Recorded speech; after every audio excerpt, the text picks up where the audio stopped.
Just getting this set up for recording. So we will be recording this, and I'll just do a quick intro. My name is Kala Stein. I'm the Director of Ceramics and Arts here at the Sonoma Community Center in Sonoma, California.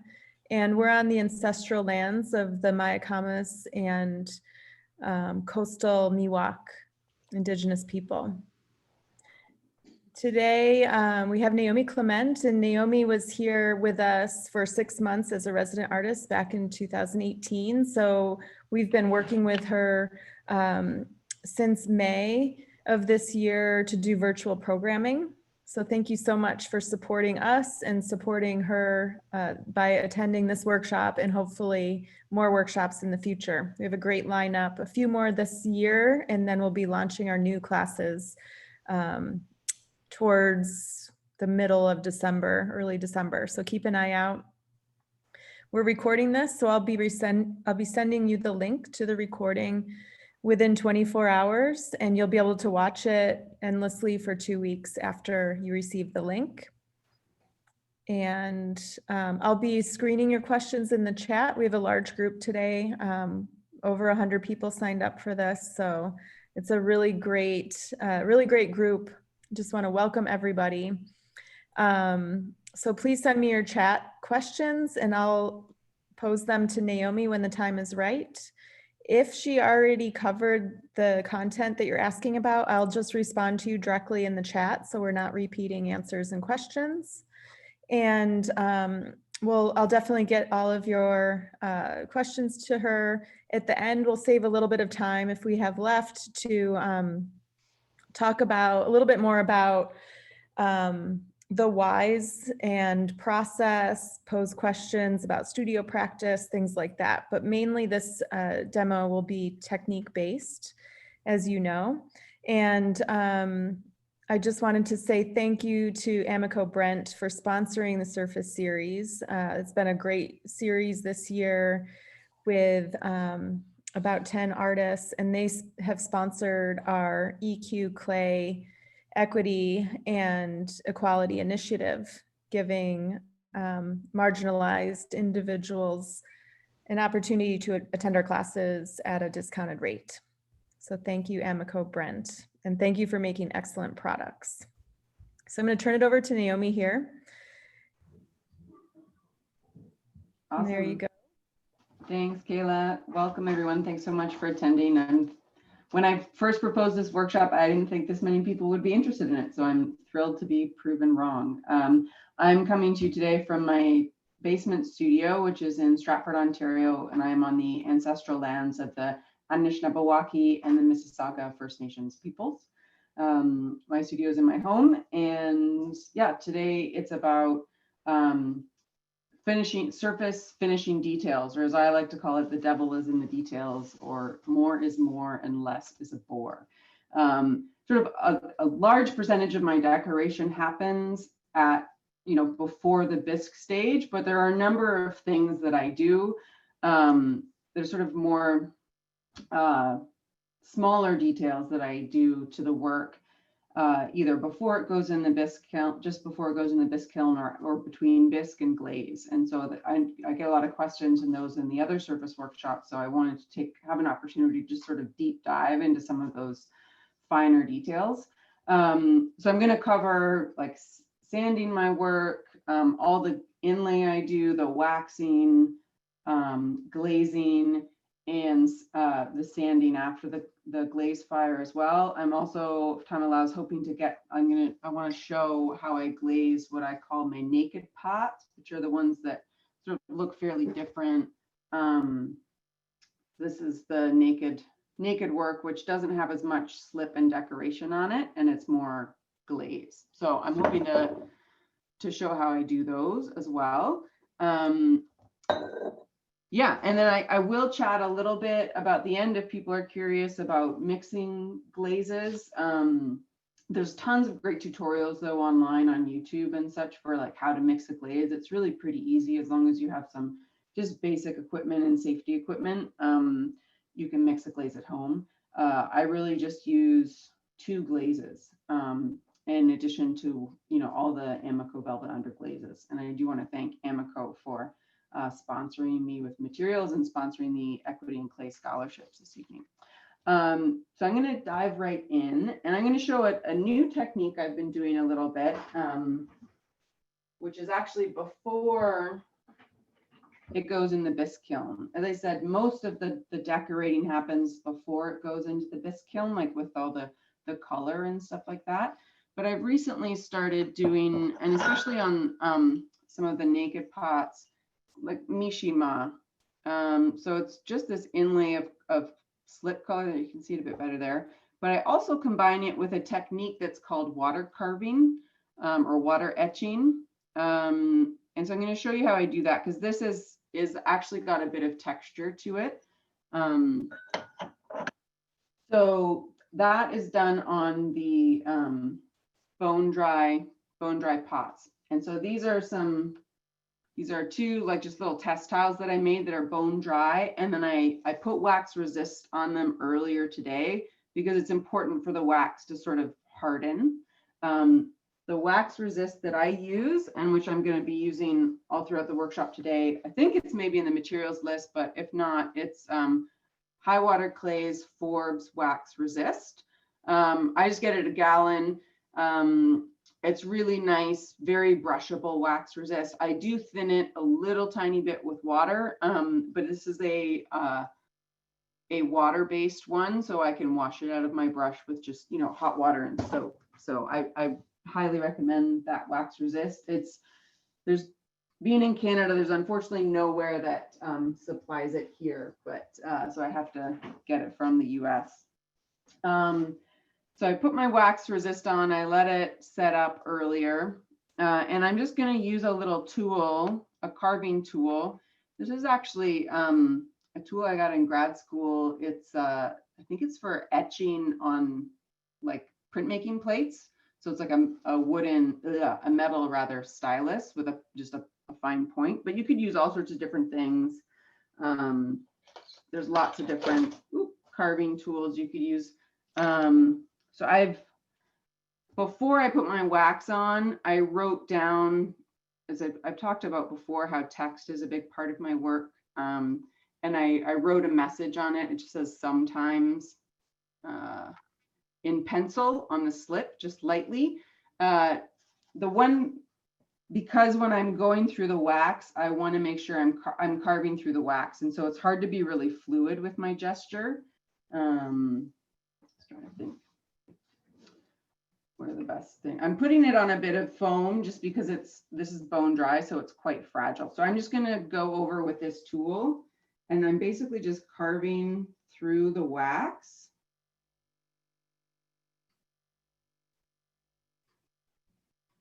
I'm not going super deep,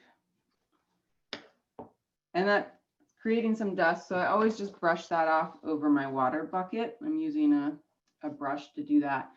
And so it's hard to tell here. Ooh, find the right angle. Maybe a little closer, like, yes. There we go. So you can kind of see, I've just sort of faintly scratched through the wax. And now what I'm going to do is with my bucket of water, I'm going to take a clean sponge, and I'm actually going to like wipe away at that. And I'm refreshing my sponge with clean water pretty often. And what that's doing is it's sort of thickening those lines that I carved in. You see how it just took it from that thin line? Because what's happening is, because this is bone dry, the sponge and the water are sort of picking up, like eroding away, etching away at the clay through the wax. So then I'm going to go in and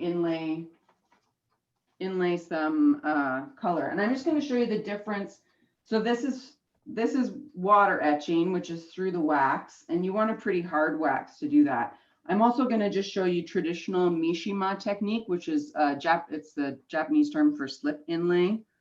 And And I'm going to use more of a carving tool. This is like a little tiny loop tool. I think I got this from Adam Field actually.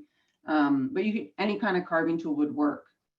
And I'm just going to carve a dashed line again through the wax.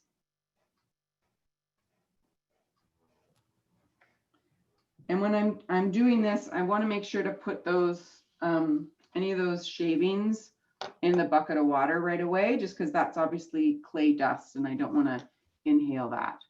So you can see that carved line there. And maybe what I'm going to do, actually, I'm going to show you. So that's the carved line. And then beside it, I'm going to do another line that's water etched, just so you can kind of see the difference in the line quality.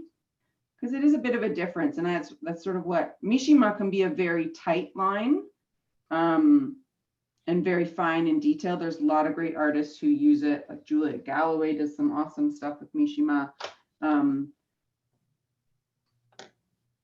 So yeah, on one side, I'm just going to do the water etching. So again, that's just taking a damp sponge and I'm sort of rubbing lightly. And this is why it's important that I put that wax on earlier, so that it's hardened. Because if I do this too, like if I were to have just put the wax on, it wouldn't have really hardened, and so it would kind of wipe away. So you can kind of see it's sort of thickened up those lines by doing that water etching. How much earlier do you apply the wax for curing? That's a great question. I just did it this morning, so like maybe 5 hours ago. Yeah, about 5 hours ago. Where's my, sorry, I'm just gonna grab one thing I forgot to grab. Clay crack under the wax for you? Sorry, what was that question? Does the clay crack under the wax from adding the water? Oh, no, it doesn't tend to. I mean, I didn't add a ton, like, and that was pretty quick, right? Like you do, but you do want to be careful with your pressure. So I'm just going to go in with, this is the teal blue Amico Velvet Underglaze, just because it's a nice contrasting color. So it should work well here with my brush. I use all the velvet, tend to use the velvet colors, just I like their colors. So I'm going to inlay it in both those lines. And I've just got my brush and I'm going to go in and sort of just brush it over those lines. And you can see it sort of beating up on the wax. Can you hold it closer, please? So you're just adding a bunch to cover. Yeah, because especially that water etched line is a bit thicker than just the standard mishima line. Because I widened it basically by eroding some of the clay there.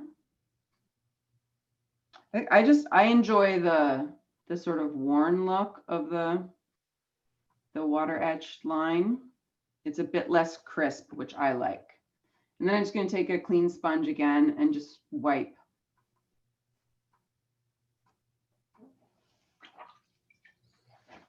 Can you talk about firing and using wax on your greenware pieces? Sure. Yeah. So I'll just show.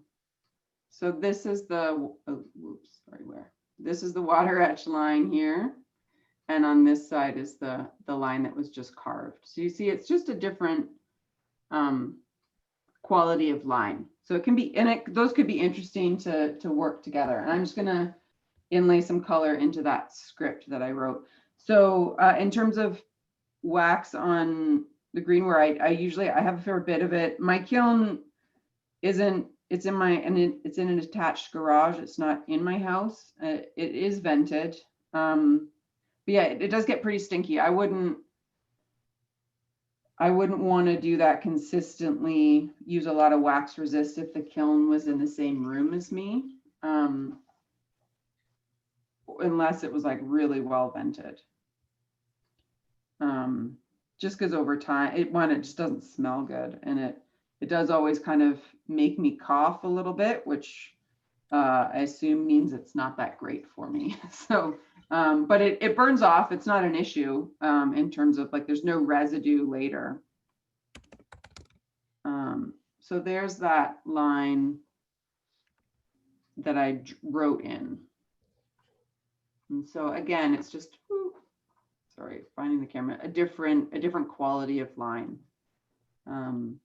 which can be, you know, a lot of my work is really about building up these layers, and I enjoy, you know, especially sometimes if I have a composition after I've done a lot of the decorating and I'm like, oh, that feels like it needs just a little something more. It lets me go back in and do something. Or for something like these, which are very obviously just bare clay, it lets me go in, you know, and add that sort of pop of color, which I really like. So that example is all water etched through the wax. Correct. Okay. Yeah. And that's going to give you a bolder line than the non-water etched through wax.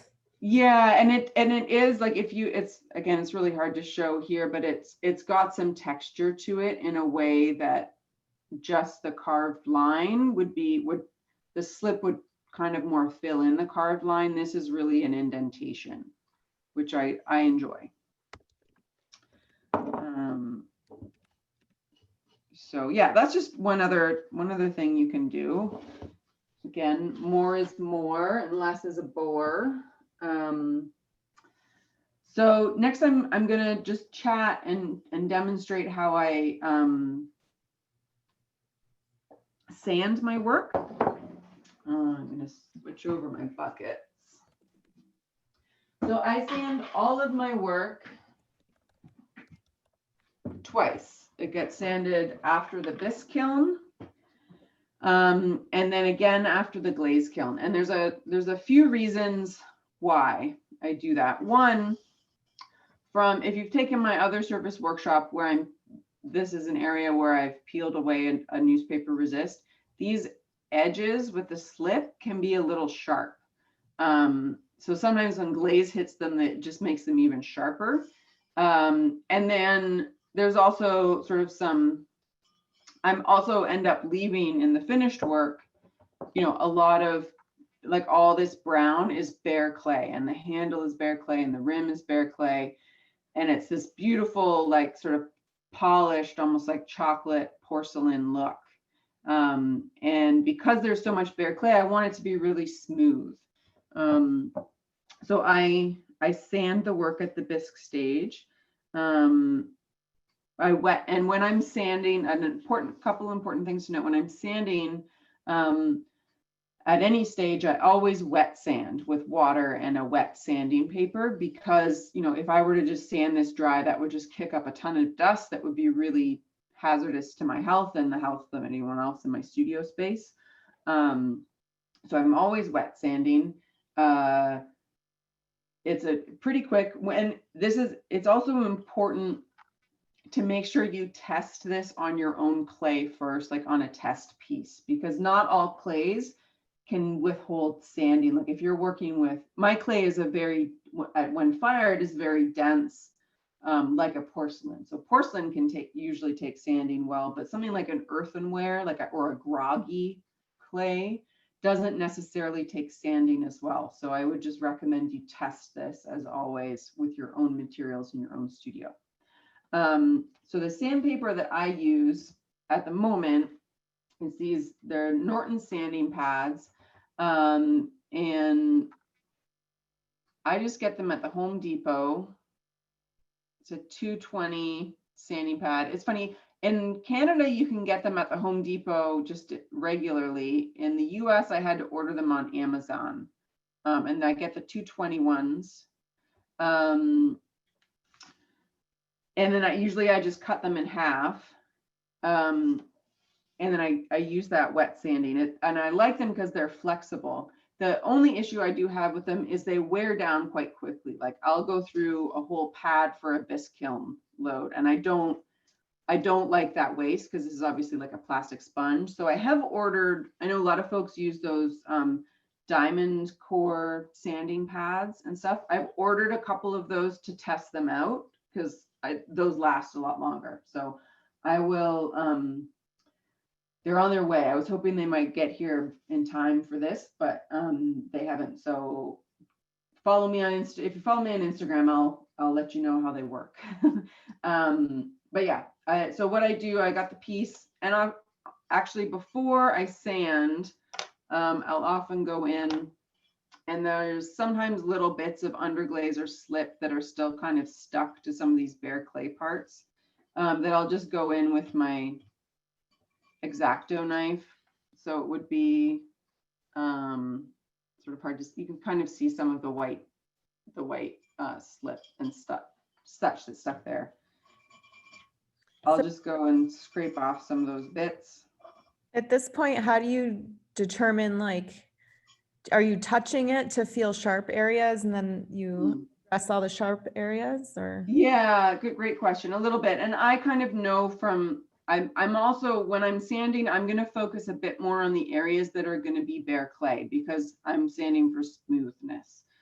So I'll focus a bit more on this circle, the bottom, the hand, and also high touch areas. So like the handle and the rim.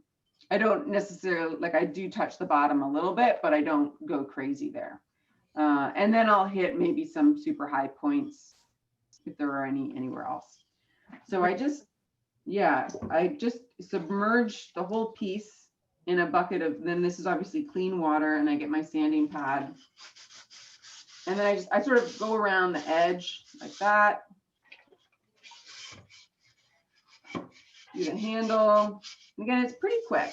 This is something I often do, like, you know, watching a movie or something. I do pay a bit of attention to the rim because I want that to be nice and smooth.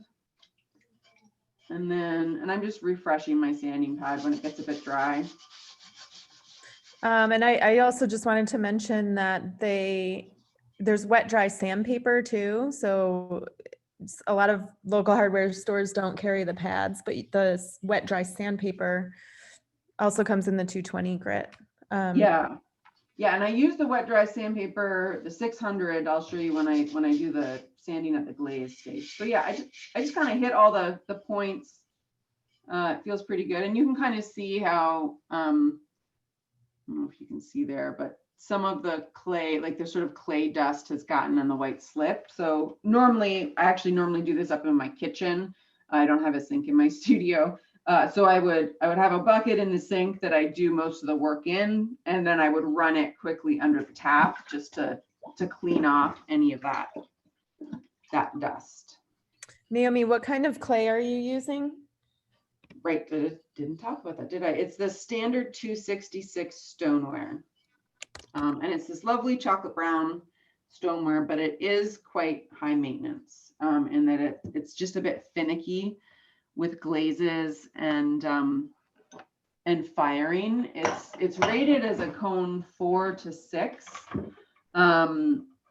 like on, you know, from the company, but it can't actually handle a true 6. It'll start to bloat if it gets to a true 6. So I go to a hot cone 5, basically, like I call it 5.5. So yeah, I would do that with the whole bisque kiln load, and then I would let them dry on sort of towels. And then I would start thinking about my next step. So the next step after this is I go in and I inlay. There's all these lines. And again, if you've taken my either any of the hand building workshops, like with the cups or mugs or bowls or anything like that, or the surface one, you see I'm really interested in these lines and edges on the piece and sort of ways to call them out visually, to sort of, I see those as places where I'm sort of leaving my mark as the maker. And so I look for opportunities to go and kind of like inlay color in them. So there's one of those bare circles there, and then I've like inlaid orange around the base and done my signature there at the bottom. Yeah, so how I do that is just again with the Emiko underglazes, but I have them in squeeze bottles. Instead of brushing them on, I have them in all these little squeeze bottles. You can get these a bunch of different places. I know the Archie Bray clay store, they sell these that come in different gauge of tips. So yeah, I just have them in with a whole bunch of different colors. When I'm using the underglazes, I pour them in, and I do tend to thin them out just a little bit, not a ton, like certainly not 50-50. I maybe thin them out like an eighth or something like that, just so that they flow a little better and don't get too stuck in the tips. I do always have, actually one of them just always has this little hat pin, long hat pin in it that I can use if the tips get gummed up. I can't remember what gauge tip these are. They're not the finest, but they're also not the fattest. So what I then do after I've sanded it, then I'll go in with my squeeze bottles and I'm going to inlay color. Actually, I'm going to pick a color that's going to stand out a little bit better. I'll do the yellow. Do you, before you put the inlay in, or do you, like, because your piece is totally wet right now? Correct. Sorry, what I didn't do. I wet before I put the inlay in? If you wait between when you wet your piece for sanding and inlay and glaze? Yeah, great question. So actually what I usually try and do is I try and do the sanding and the inlay on the same day, because you'll see when I'm doing the inlay, I like wipe off the colors and that introduce more moisture. So I try and do the sanding and the inlay on the same day, and then the piece gets super hydrated with water, and then I let it dry, overnight at least. Because yeah, if I was to try and glaze it then the same day, sometimes I'll put the liner glaze in later that day. If I tried to do it all the same day, there would just be way too much moisture and the glaze application would be inconsistent because of the moisture in the bisque. So yeah, I do sort of have it divided in steps. So I'm going to use the yellow here just because it's going to stand out really nicely. I'm just going around, and so this is a line that if you've taken my cups or mugs workshop, I put a little line in the rim to sort of define the rim. And that's what this is a line that I've pressed in as part of the making process that I'm going in and putting color in. This is a second, it's got a chip on the inside rim, but I'm gonna go in and there's a line in here too that I've incised. They're sort of sgraffito lines. Some of them are sgraffito lines and some of them are like pressed in from the making. So often I don't always use the yellow, but the yellow just stands out really nicely on the screen. So I'm going to do the same at the bottom there. And usually one thing, just an ergonomics thing I found actually, the smaller work is harder on my body than the little work because I'm holding it for long periods of time. So I'll actually often try and have it, I've been starting to try and figure out different ergonomic things so that the small work isn't so difficult on my body. And I've started, the front view might be easier.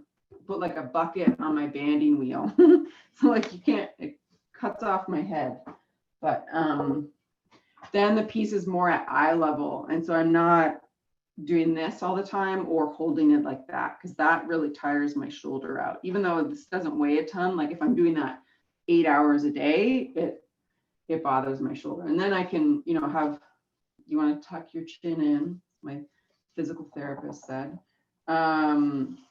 So I'm not like going out like that, because that's hard on my neck too. Naomi, we need some clarification on when you use the inlay technique at the bone dry stage and when you use it at the bisque stage, just to tease those apart for us. Gotcha. Yeah, so I've only recently started using the inlay at the bone dry stage on certain pieces. Like these, specifically some of the naked clay pieces, which just have this bare clay look. Sometimes there's a few, and I realize sent it, I think I sent it off to a gallery, but sometimes I'll use it on a plate or a platter where I feel like it just needs another line definition. I'll go in before the glaze kiln, or the bisque kiln rather, and do that line. But on the majority of my work, I do the inlay at the bisque stage, 99% of it. I just wanted to sort of show this other new thing that I've been kind of playing around with because it might be pertinent to some folks' work. But this, and my clay is really weird in that it, when it's bone dry, it looks bisqued, and when it's bisqued, it looks bone dry. So I think that that also may be contributing to the confusion, is that like, this is a bisqued piece. So this is bisque, this is bone dry. Like I could snap this right now. Does that clarify? So are you done with your with all of your technique that is on bone dry, and you'll just be working on bisqueware from now on? Yes. Okay. Yeah, sorry, I should have clarified that. Yeah, so all of this is on bisqueware now. And that the other reason too, I mean, some of these lines I could do as mishima. It's more that it's just, you know, the pieces are obviously so much more fragile when they're bone dry. So I don't like to handle them too much. If sometimes I'll do like a little bit, again, where I want like a different line quality, or introducing that sort of text line that is a bit newer that I've been enjoying on some pieces. But especially for like, I tend to only do that technique on like a sturdier piece, like a plate or a platter or something, not something that's more likely to break. So just gone in and done inlay everywhere there. I'm going to go and do my signature. When you're doing the inlay on the bisque, are all of your lines that you're inlaying in predetermined at the greenware stage? Yes, yes, they've all been, they're all carved in lines. I'm going to show you a couple things that I can do, or that you can do at the bisque stage with different resists and the underglazes to add another line quality. But this this inlay that I'm doing right now is all lines that I've established before it was bisqued. Make sense? Yes. And why do you, wow, there's a lot of questions coming in right now. Why do you, let's see.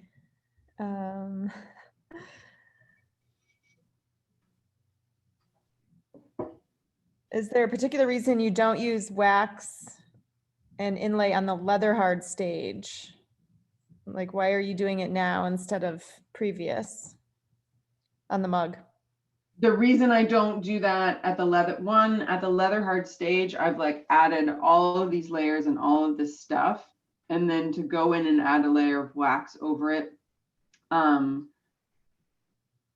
I don't know. I think at that point, I'm just tired of freaking looking at them, maybe. Like, but it's also, again, and I mentioned this earlier, that wax needs to happen at the bone dry stage. So the piece is much more fragile. And because I've invested so much time in my work, by the time it gets to the bisque stage, it really freaking sucks to lose a piece. So by doing this line inlay at the bisque stage, the piece, you know, again, I could like bonk this and it, you know, I can be much rougher with it, and I'm not as fussed that I'm going to break it. Or like this one actually has, this is a second, it's hard to, it's got a chip on the inside where it was bonked at the greens, at the bone dry stage, and it just, the rim chipped. And so, you know, that's, by the time this hits the bisque kiln, you know, 90% of the work is done. And so to lose it, that means I've lost $80 or $85. And so by doing this inlay at the bisque stage, it sort of helps mitigate some of that. So you're welcome to keep asking questions. I'm just going to move on, say what I'm going to be doing because it's sort of a bit boring to watch. Now I've inlaid those colors and I'm actually going to wipe it back a little bit because you can see it sort of bled, like especially here. You can see the blue, like it bled out of the circle. It's sort of messy. My signature is kind of messy. So I'm just going to go in with, my sponge and kind of wipe a bunch of that away. So sometimes it looks like I've just wiped away everything that I've just done. But what it means is that the color is now really just very faintly in those lines. And I like it because there are these moments where, it maybe doesn't translate super well in a photograph, or on Instagram or whatever, but it's a detail that you notice when you see the object up close and in person. Naomi, can you, since a lot of this work, as you mentioned, happens in the leather hard stage and in the building of the pot, can you kind of, from beginning to end, talk about how you're building your surface layers in order? Sure, yeah. So the first thing I do to create text, as I create texture on the slabs with these bisque rollers. And if you have a finished sample that you could kind of correlate the tool with, that would be really helpful, I think. Like on a finished? Yeah, so we can see the patterns from. Yeah. Sort of hard. So you can kind of see some of those textures coming through, those dots. Are from this bisque roller layered with other texture tools. So I texture the whole slab and then I cut out the template for the cup. And then so this got a note in it, it's for my mom. I cut out the template for the cup. I smooth the edge of the cup and I impress that line that I was just inlaying the color in. You see that yellow line at the top? That's a line that's pressed in with a rib, a wooden tool that I inlay, and I sort of soften the edge. I build the cup, I construct it out of slabs, and then anywhere that is the bare clay, I wax with wax at the leather hard stage. And then I covered it all with red underglaze, that red underneath the glaze, red underglaze. And then I used some newspaper resists here, like this shape was a newspaper piece that I brushed some blue underglaze on and stuck blue side down. I put some yellow dots on it with underglaze. And then I brushed white slip over top here. Anywhere you see white is white slip that I brushed. Once those underglazes underneath are, dry to the touch. And then I peeled off this paper resist there. And then I let it dry and put in the bisque kiln. And then I get it out and I sand it. And then I inlay the color like I'm doing now. Great, thank you. Yeah. I just want to mention too, like so much of your surface development happens in the wet stage, that if some of you guys are realizing, oh, I really wish I would have taken that earlier cup class, we are going to be re-offering some of those recordings. I think in December is the goal. And if you want to take those to kind of back up a little bit, that might be helpful. Because you're like right now you're basically set up, like you're just inlaying stuff that's already there, so you don't really have to think too much other than color. Right. Yeah, this is the stuff this is the one part of the process, like the inlay of color, that I can do like while I'm watching a TV show or something. 'Cause it's not that it's mindless, because I am choosing colors, but it's pretty straightforward. There are a couple other things that I do at this stage that are more complex, which I'm going to show. But yeah, and sorry if I guess maybe I wasn't clear enough in the description of this workshop that it was just really the glazing and finishing, not the underglaze stuff. Because the underglaze stuff is sort of a whole other. The problem is they're both. I mean, it takes me a weekend to teach this workshop normally, so I'm trying to like jam a weekend's worth of stuff into like 2 or 3, classes. So I've got that inlay color. And then I'm gonna go, I did that on another cup here. Often I'll let the underglaze dry. I'm just gonna wipe this inlay color off this cup that I did before, just so I've got sort of more examples to work with. So you can also let it dry for a little bit. I mean, that's why I like working with the underglazes too, is that I can use them at the bisques, I can use them at the leather hard stage, at the bone dry stage, and at the bisque stage, like they're pretty magical. And it gets all these wonderful colors that I just couldn't get on my own. So that's one of the reasons I really love working with the Emiko products. So, okay, I'm gonna move on to the next stage, which is waxing.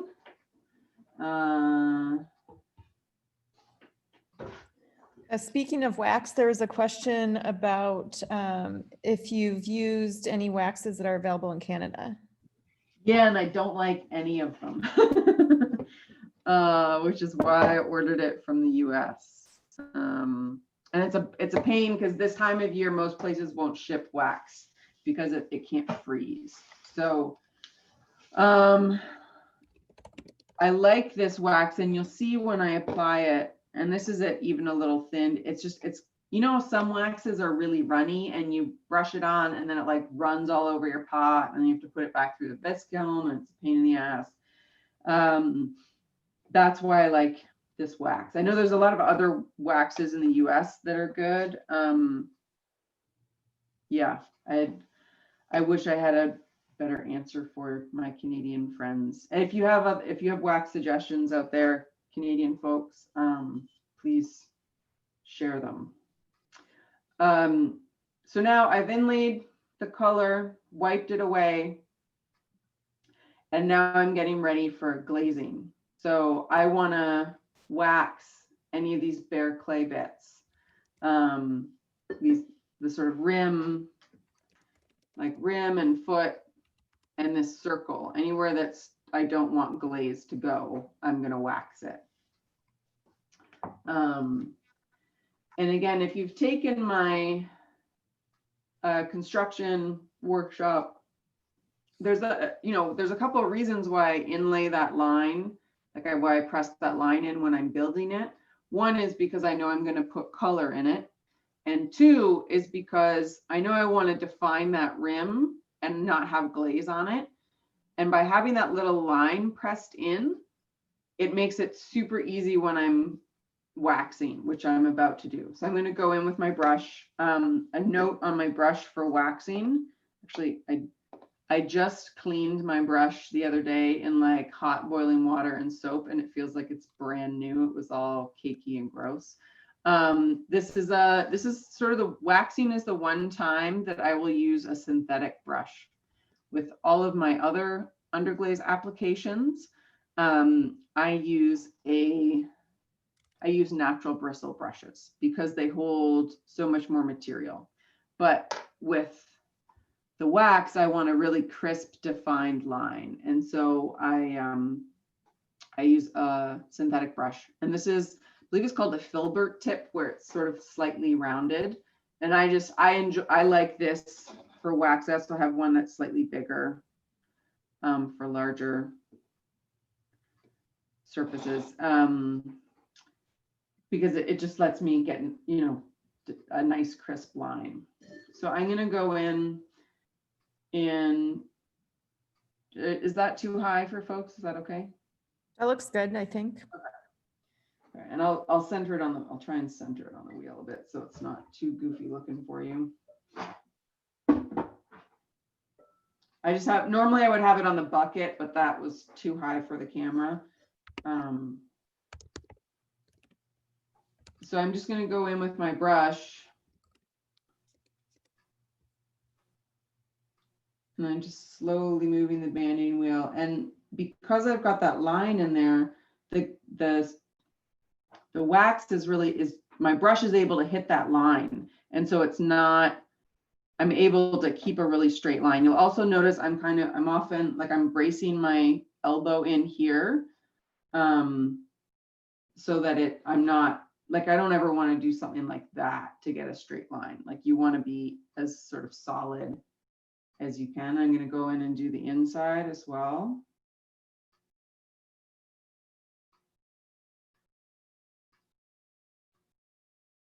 Wax that, and then I'll hit the bottom.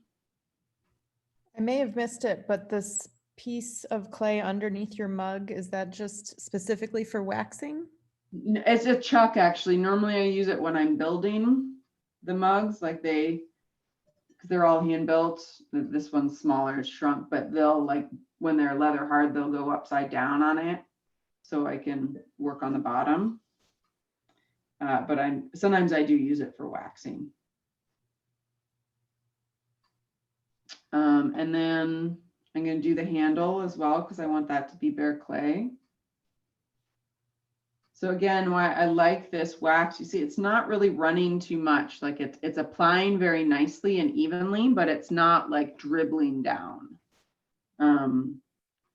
So, and again, having it up is helpful because it means I'm not sort of stooped over all the time, just for ergonomics wise.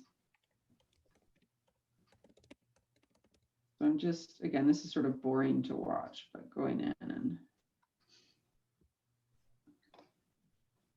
waxing all those bits. Naomi, is there an inlay glaze line or underglaze line on the inside of the handle? Sometimes, like on the seam around it, it can be hard to get in there with my sponge afterwards to tidy it up. So it depends. Sometimes depends on my mood, I guess. This is, and again, you can see like this is kind of tedious. So this is one of the things that I'll do. I'll like have a show on or something like that. My favorite thing to watch in the studio is 30 Rock. As I've seen that whole series a number of times, and like every time I watch an episode, something new is funny. And it's, you know, it's light and easy. It's not like I can't watch anything that's high drama or whatnot. Can you talk a little bit about your balance between teaching and selling? Yeah, good question. Actually, just one, I'm just gonna put wax on that circle here, and it's sort of got an edge from where it resisted the slip, and so it makes it super easy to wax it because I just sort of go up to that slip line. Yeah, that's still something I'm trying to figure out, to be honest, the balance between teaching and making.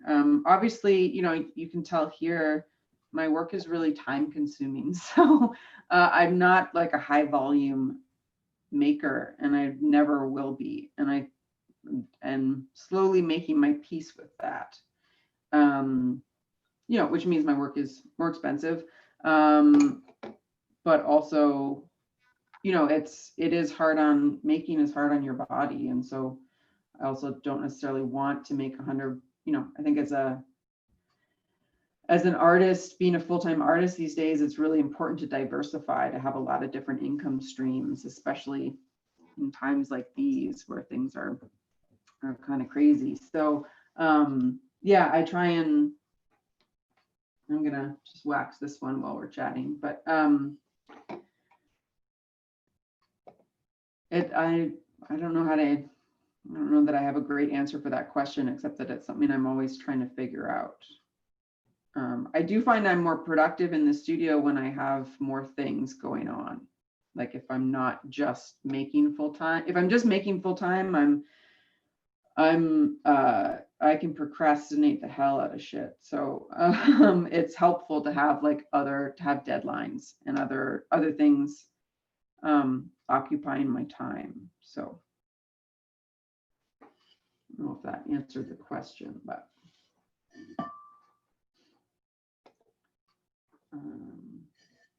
yeah. Anyways, I could keep. I've got some others that I've waxed, but I'll go back to that if we have some time later. So I'm gonna just trying to think what the best order is to do this in. These are some tiles that I did in a previous workshop. This you can see. This is a good. These were the ones where it was a workshop and I hadn't dried the tiles out well enough beforehand, so I was like speed drying them, so they all like warped. Anyways, they're great examples for. I want to show a couple other techniques that you can do at the bisque stage before you start glazing stuff. And this is a line, a sgraffito line that I'm just inlaying some color in. But again, like this is a good example of somewhere where, you know, maybe at the bone dry stage, I might have wanted to go in and do some of this line techniques, because I feel like this composition, like it's very like it's kind of a quieter composition. There's maybe, I feel like it could use some other line quality, like some stuff going on here or something like that, just to kind of balance it. So this is a good example of when, you know, maybe at the bone dry stage, I would have gone in and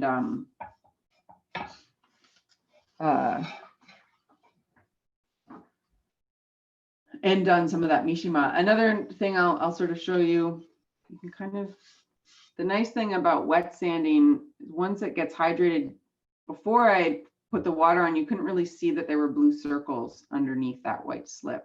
The white slip is kind of translucent. So at this stage, it's sort of misleading in that you feel like that white slip is just super opaque, but it actually will end up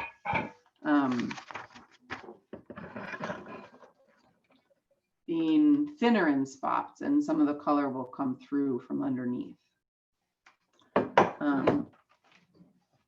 So I'm gonna go in here, and this is a technique, and I do it sometimes with my work, but it's a super fun, it's something a lot of people take further than I do. So I'm gonna use some stickers.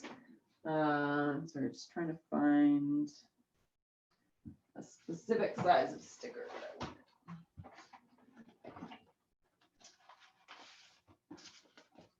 I'm gonna go in and use some stickers, and you could also, this is a time you could also use painter's tape, or if you have one of those craft cutters, you could cut out sticker shapes or vinyl shapes.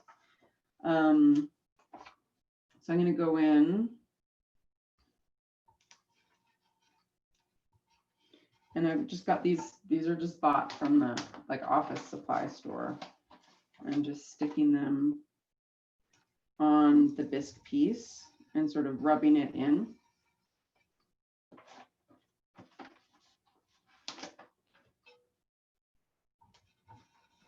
This reminds me of the technique that you use, the paper resist technique that you use with the white slip.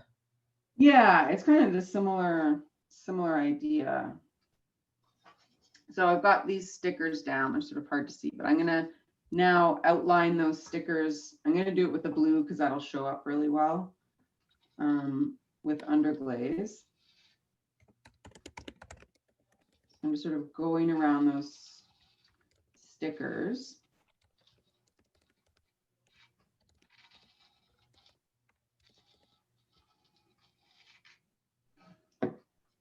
Do you apply to your white slip to bisque, or just leather hard? Just leather hard. At the bisque, it would just flake off, and you could try white underglaze. I don't love the color of white underglaze, so I tend not to use it unless I'm trying to like mix a new color. But You ever put the slip on the bisque or a different recipe or anything? no, I haven't. I mean, you could try that just for my techniques, because of how I work with the newspaper resist, it wouldn't work very well on bisque because it just doesn't, it absorbs too much water. Yeah, so I've got those circles, stickers that I've outlined in blue, and I'm gonna just go and actually wipe it away. And at this point, it's gonna look like I just wiped away all the color. Like, why did I even, that was a make work project, Naomi, why did you even bother with that? Because you really can't see any of the blue around those circles. I'm just gonna take my X-Acto knife.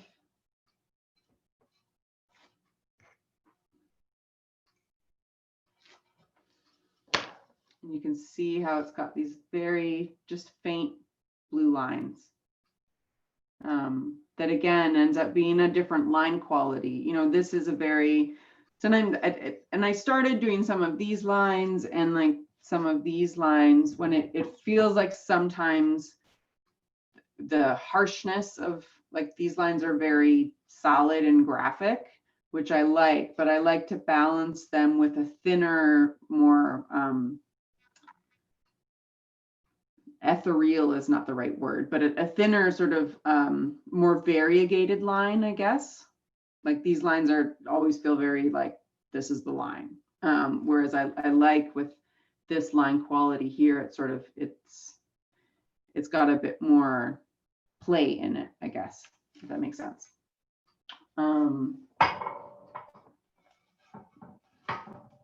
I think another reason that I add so many layers and a lot of like lines like this, those blue lines, they won't show up super well in a photograph unless it was like a real detail shot. You kind of wouldn't see them that well, which I like. And I think especially these days when so much work is purchased and consumed online from a photograph, I always want the work to be nicer in person than it was in a photograph, if that makes sense. Like for there to be surprises. Someone's like, oh, I didn't know there was that little bit there. Sometimes I'll do that on, you can do those circles, and I'm going to do it right now actually on this bare clay handle. I'm going to do smaller circles. This one I pull out my happy faces. And I'm going to stick those on this bare clay handle and do the same thing that I just did, but on bare clay. And so it's just going to be this really faint, it makes this sort of faint ghost line. And again, I don't always do this step on everything because as you can see, it's like the work is very time consuming. And so to then add another layer, oops, those guys fell off. I don't know if I'm ready to break the $100 mark with my mugs yet. So I sometimes don't do, oh, that one keeps coming off. There was a question about that earlier, like does more surface design mean more money? And like, where's that threshold? How do you negotiate that? Yeah, that's a great question. And everyone always asks me like, how long do your mugs actually take? And I've resisted actually figuring that out for years now because I am concerned it's just going to depress the shit out of me. So yeah, and I go through phases, or like sometimes if it's for a specific show, like I'll do stuff that's even more labor intensive. Yeah, no, it's certainly more labor. I mean, more layers and intricacy means more labor, which is more time. So, I mean, the material part of what we do isn't crazy expensive. The underglazes aren't cheap, but So I've just outlined those circles in yellow, and now I'm going to pull them away. Yeah, so it certainly does translate to cost. I mean, my work is not inexpensive. So, but I'd like to think that it, it's a luxury that certain people will want to afford. So you see those yellow lines? Mm-hmm. So they're very faint. And again, that is something that's really not going to show up in a photograph on a web, like on a companion gallery. Like I just sent them more work, and if that's the kind of detail that's not likely to show up in a photo, like just a two-sided photo of something. And so I like that moments like that are a surprise for the user. And I'm just using circles that I bought at the store, but you can use, you can get painter's tape. You could cut, get, stickers in certain shapes, and, you could die cut your own stickers if you wanted. I just like the sort of the rigidity of the circle lines. Okay, so now I'm going to get into some of the glaze stuff. So this has been sanded, wet sanded, inlaid with underglaze, and waxed. And now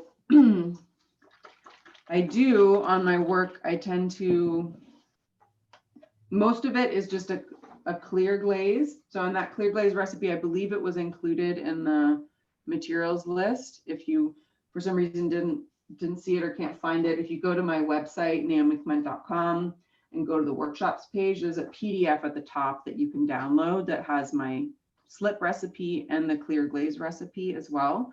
And that's a clear glaze that I got from my undergrad. It's called Bright Clear. It's a great glaze because you can dip it, you can pour it, and it also brushes really nicely, which I love because I hate spraying glaze.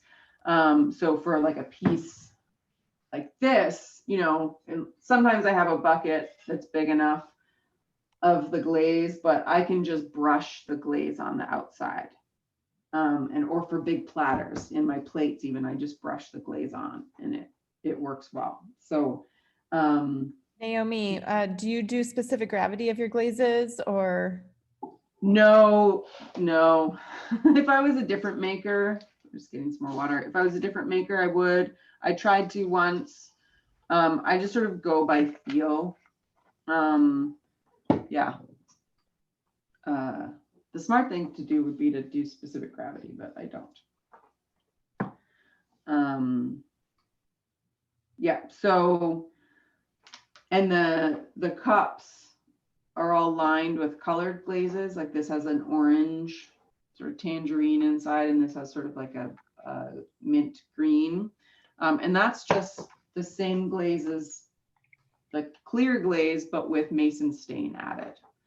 I use between 5 to 10% of mason stain for the liner glazes. And I'm not going to tell you which colorants they are because a girl has to have one secret in life. But I would recommend just testing different mason stains from 5 to 10%. I usually end up using 10% because I want a really opaque color. So then what I do also around often like these slip motifs there, because I feel like sometimes all the stuff that I do, all the color work, it's very static. Like because I'm adding all this color and whatnot at the leather hard stage, like this, the Amico colors are great, but they're kind of like paint chip colors in some ways. Like they just are there. They don't move, they don't bleed, they don't, kind of do any glaze magic stuff. And I like there to be a little bit of movement.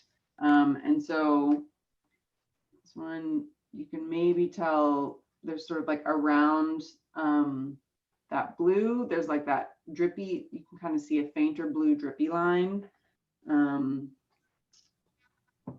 Here, you can see the little dots in that line at the top. It's for little dots, and that's a trailed glaze. And that's just, I think I forgot to include that in the recipes. It's John's Blue, which is a pretty common glaze that you can find on the internet. It's got like, it's like a high copper content, so it's got copper fluxes at lower temperatures, so it is a bit runny. And so I go in, and again, I have that glaze in a squeeze bottle, and I just outline, I trail it, usually around the places where I've had that newspaper resist, just as a way to sort of define that edge a little bit. And I do it before I put the clear glaze on.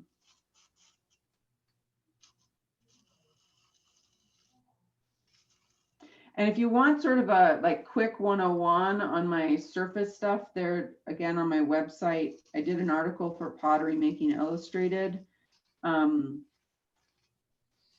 couple back in 2018, 2019. And it's on the press page of my website, and it sort of goes through step by step the underglaze process that underglaze and slip process that I do. So again, it's a pretty quick and dirty, but it'll give you the general gist, and there's, you know, step-by-step photos too. So I can do that, and then I sometimes also go in and I'll add some dots, again, just with the glaze. Can you recommend any resources or tools for, or that talk about composition of decoration on functional pots? Oh, that's a great question.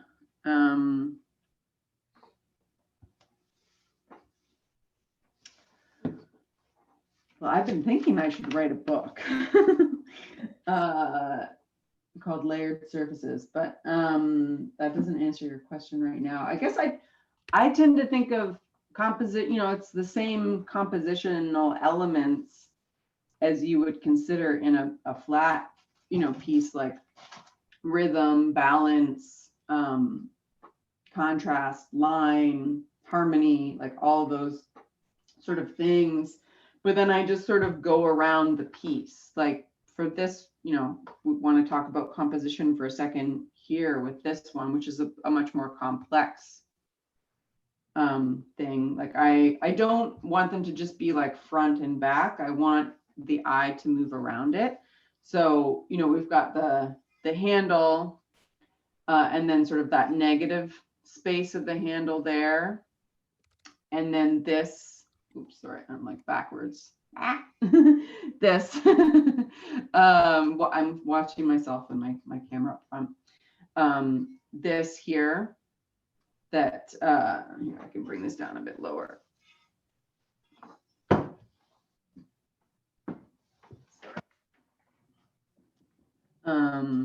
Here, move it back. That looks a bit better. So this, you know, it's sort of like a counterpoint to this line here, and the handle, and the sort of, I think of that as like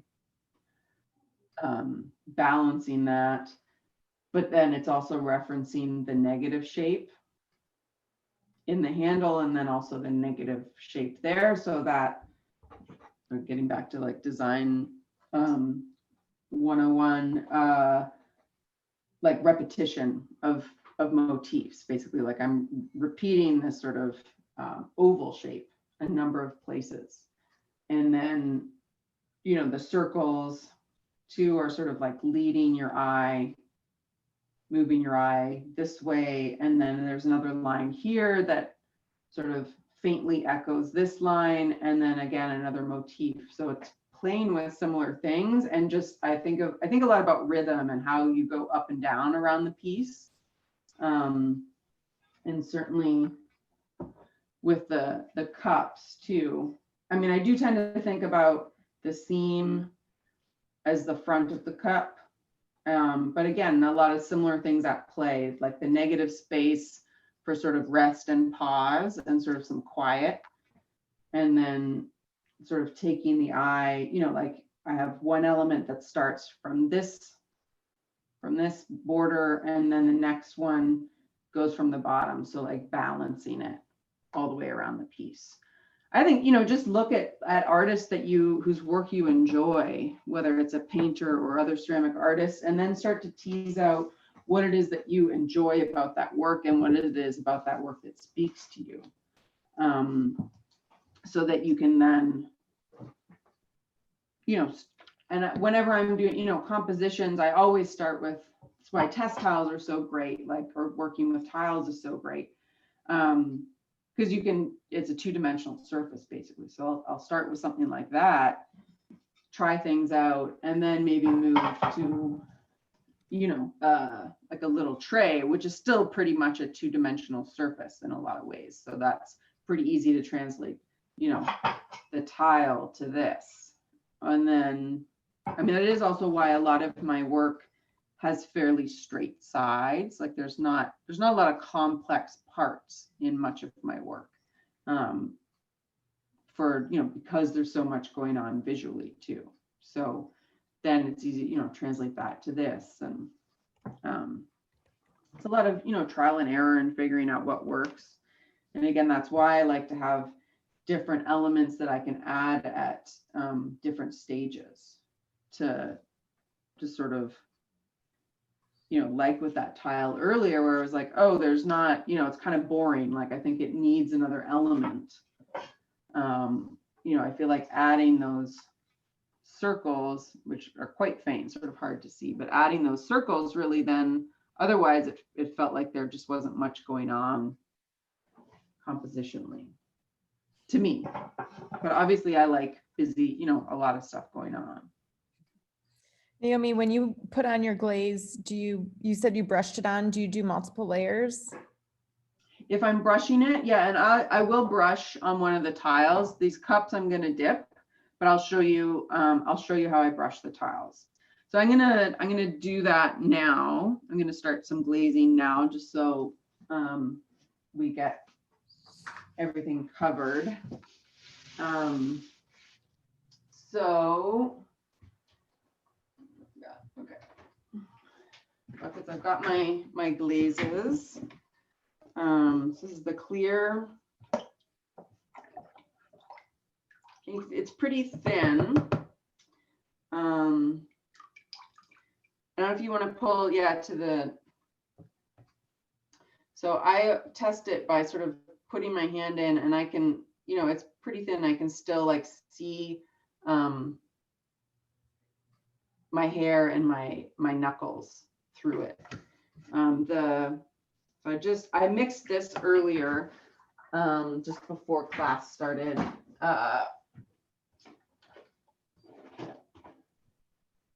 I just have like a little immersion blender that I use to mix things up. So it's nice and well mixed. And then the liner glaze I usually mix thicker because I want it to be, the clear glaze I want to be fairly thin. It doesn't need to be super thick. The liner glaze I want it to be a nice opaque, so I'll take that, post it out, that nice opaque color. So maybe tell a bit more on these. So I want it to be a little thicker, so I tend to mix it a little bit thicker. Again, it's the same base glaze, so I'm actually just going to use the same spatula here, but it's a bit thicker. This is more heavy cream consistency, I would say.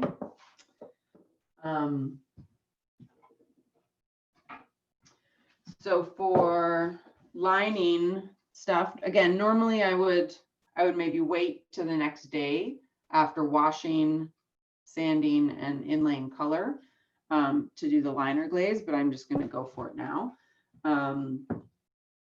If you're Canadian, you'll know what these are. They're we get milk in bags here in Ontario, these plastic bags. So this is like a bag of milk goes in this. if you're from the rest of the world, you don't understand what this is, but they're great for glazing. So I've got my liner glaze that I've mixed up. I mixed it with the immersion blender, but usually for this one, I will actually pour it through a sieve. I'm not going to do the full pottery sieve, but I'll just do this sort of thin one. Let's see how this goes. Just to get any lumps out for when I'm pouring it in my cups. Could you show us the thickness on your finger of this liner glaze in comparison?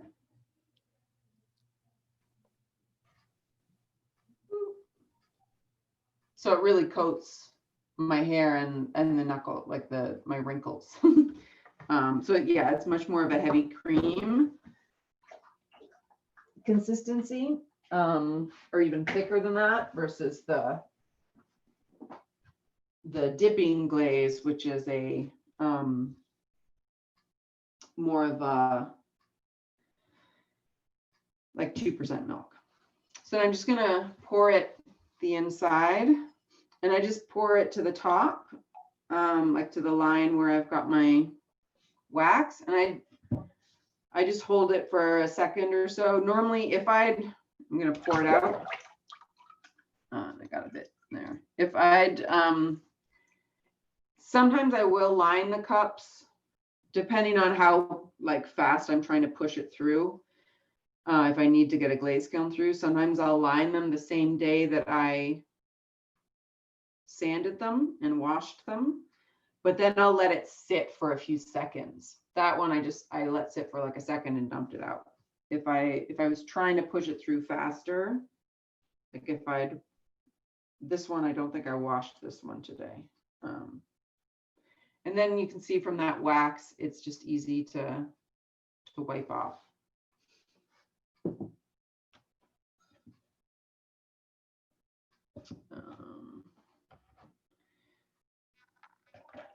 I forgot to pour it back in my little bucket.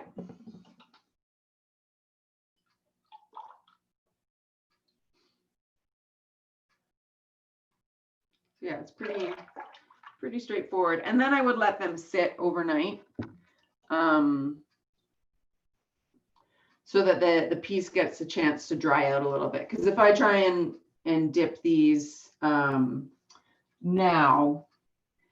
and I may, like, just to show you guys, it just won't absorb as much of the clear glaze.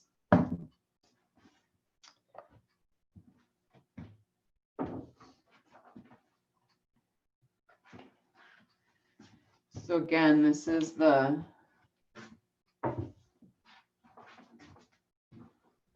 clear glaze, and this is a cup that I lined a bit earlier today. It's still, I can feel it's still quite cold, so it's still pretty wet. When I'm dipping, I always have my hand inside and I sort of expand my fingers to get a grip on it, because it's just easier to control. Or I could dip it upside down too if I want, but I'm just going to do that and then stick it down in.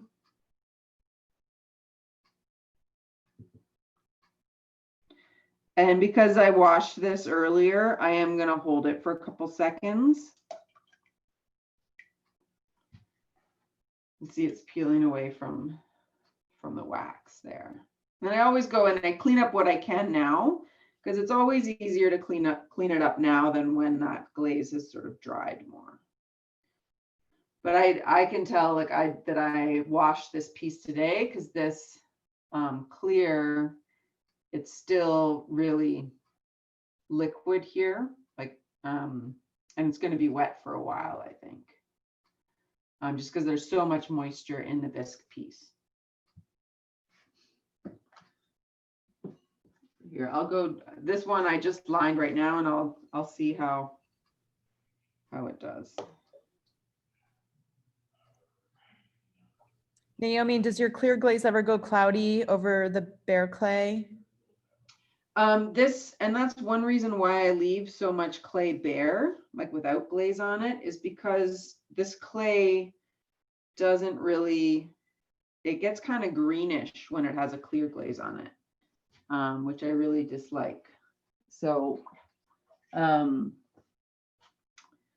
doesn't so much go cloudy as it just, it's a pretty nice clear. But There was someone on the chat that has used your clear in the past and she had yellowing and bubbling. Do you happen to know what caused that? was it on the underglaze or? I'll have to look back, or feel free to write back. Yeah, you can, it may be too tricky to figure out on this. If you want to send me an email, I'm happy to chat with you offline about it. It might be easier to diagnose that way. She said it didn't underglaze though. For me, it sounded kind of like maybe it was overfired if it was too thick and bubbly. Yeah, I do tend to apply, the clear is pretty thin. So yeah, it could be a thickness issue. Or a firing. Just looking for my brush. And I just want to mention, a proud owner of a few of Naomi's pots, and the naked clay areas, like the rim and the handles, because they're sanded, it almost feels glazed. It's very, very finished and smooth. Yeah, and that's part of the tightness of the clay body. Like not all clays can have that kind of, it's almost like they've been terraciged or something. But thank you. So I'm gonna brush on this tile. So this is, again, a natural bristle brush that I just used for glazing. And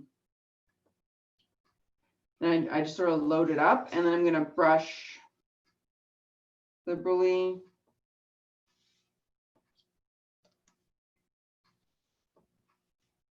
You see, it brushes really nicely. It's because it's got a fairly high, like it's got Gursley borate in it, and some other sort of clay in it, so it brushes really nicely. So I'd wait and let that dry. I brushed one way, and now the next coat, I'll let that dry for a second. Normally I would wait longer. Normally I would wait a few minutes to put the next coat on. I'll brush it the other way. But it's a pretty, and I do mix it pretty thin. So, and part of that is because I, have such texture in my work. I want to make sure I'm getting in all those like little crevices. So yeah, I just did it both ways. I don't know that I would go back in and do another coat. I don't think. And then I would wait till it dried up and just, sponge the edge a little bit there.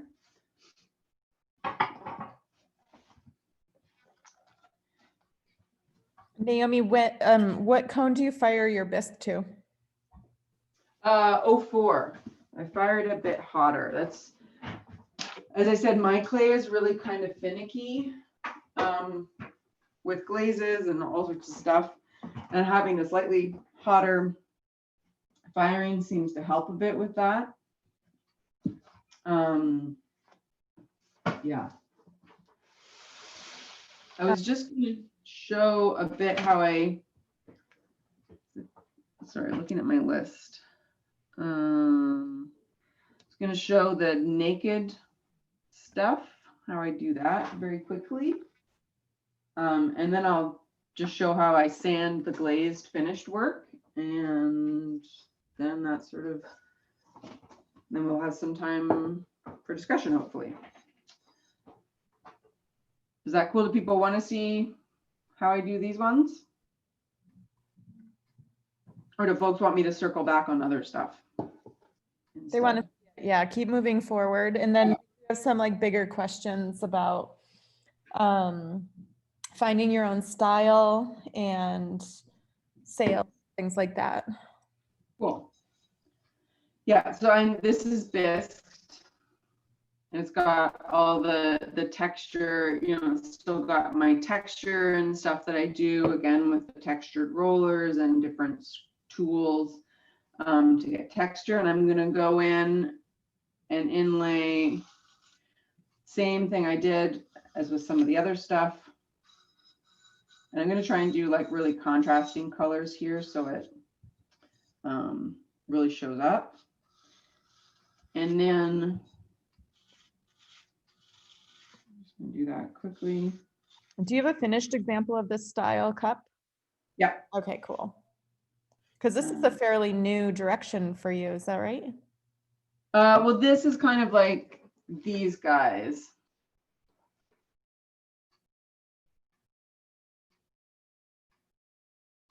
And again, they don't always translate super well. That's, oh, I forgot, that's an example where I've got some of that mishima in the handle. You can see that blue line, blue line. Holding it even closer, please. Like, yeah, thanks. That's good to see the detail. And there's actually, I did some of that water etching on the handle. There's a word there.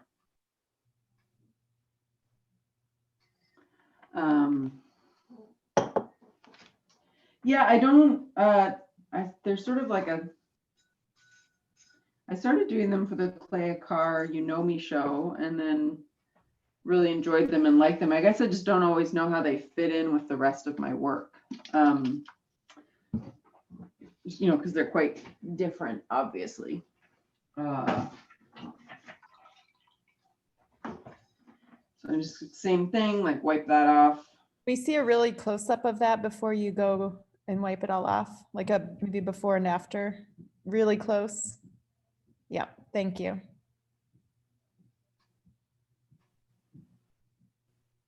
Okay.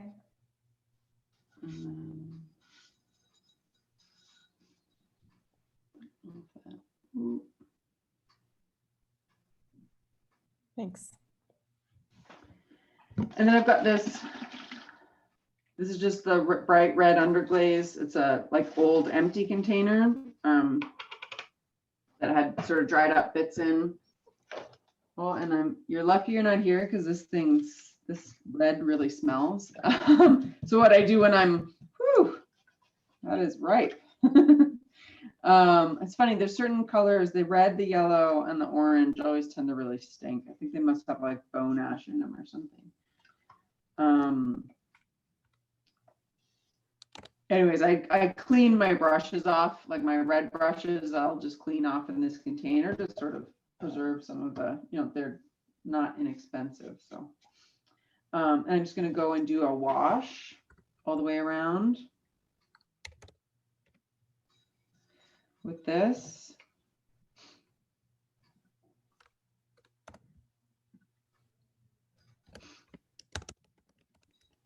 And then I'll wipe it off.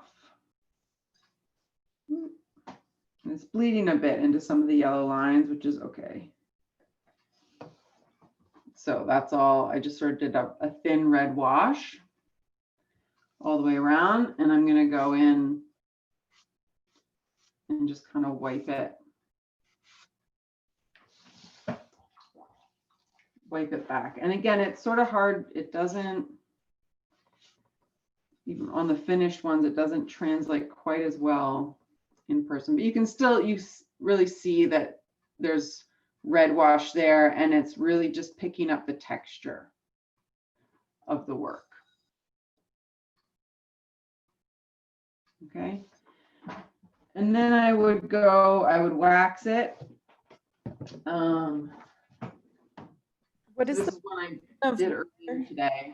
I did this in the blue color, not the red. I waxed the rim and then I lined it with a liner glaze.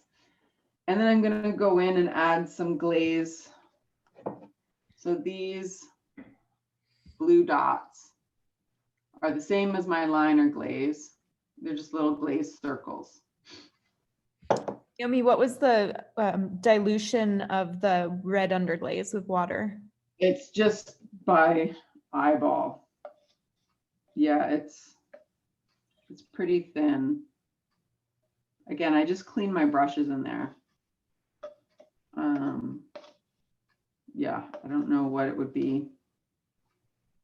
Maybe an 1/8, a 16th underglaze to water, something like that, if I had to guess.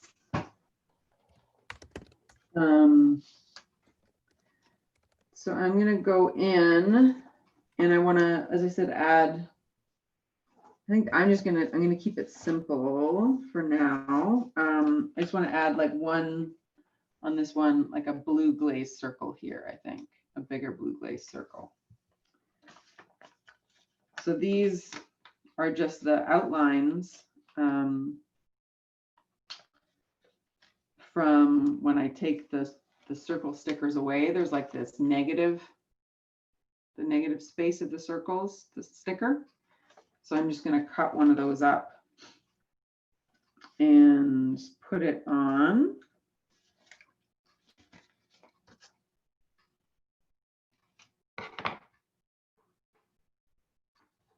And I just sort of stick it right on.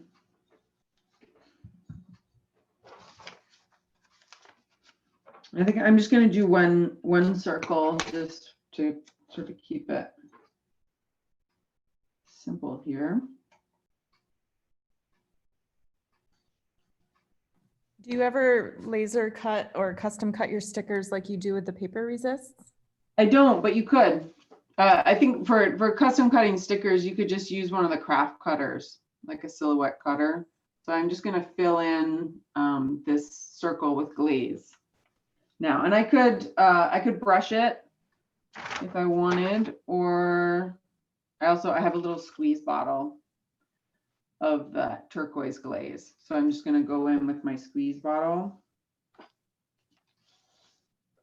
I haven't used this in a while. Where'd my hat pin go? This is why it's helpful to have a hat pin. Clean out that nozzle. And then I'm just going to go in and fill it in.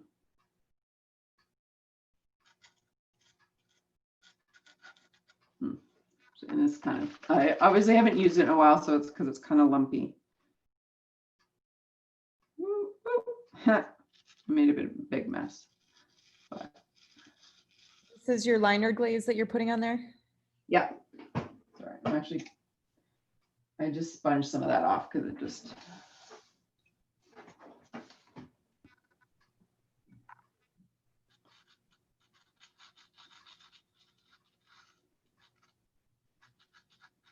So I'm just kind of filling that in.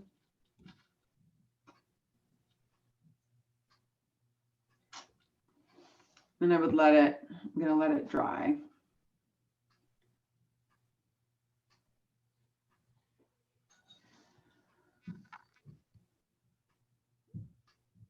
So I'm going to let that dry for a second so I can answer some other questions while we're letting that dry. I might just go in and finish waxing some stuff here. If I see on this handle where I put those yellow circles on, I would probably, I'm waxing it anyway. So I would usually, if it's on the bare clay, I try and wax it to protect it because that could easily be rubbed off with my fingers. So I'm just going to go in and wax that handle.